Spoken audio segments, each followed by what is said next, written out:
তারপরে আছে সিম আর বেগুন দিয়ে বেতো শাকের, কি বলবো, বেতো শাকের কি, সিম আর বেগুন দিয়ে বেতো শাক ভাজা।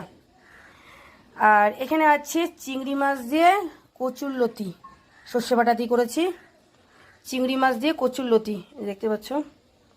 আর এর মধ্যে একটু আমি তেলটা কম দিয়েছি, কি মানে তেলটা অনেকটাই দিয়েছি, বোঝা যাচ্ছে না, এরকম মনে হচ্ছে তেলটা কম দিয়েছি, তেলটা আর কি নিচে জমা হয়ে গেছে গিয়ে, পরে খেলে বোঝা যাবে আর কি।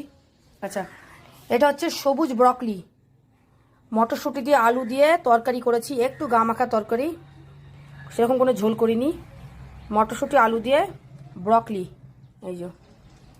আচ্ছা, এখানে আছে লোটে মাছের তরকারি, আলু দিয়ে বেগুন দিয়ে লোটে মাছের একেবারে তেল তেল করে তরকারি। লোটে মাছের তরকারি খেতে আমার ভীষণ ভালো লাগে, তোমাদের কার কার পছন্দ সেটা আমাকে জানিও কমেন্টে। এখানে আছে সরপুটির ঝাল, যেটা সর্ষে আর পোস্ত দিয়ে করেছি, বেশি করে কাঁচা লঙ্কা দিয়েছি আর বেশি করে দিয়েছি কালো জিরা ফোড়ন দিয়ে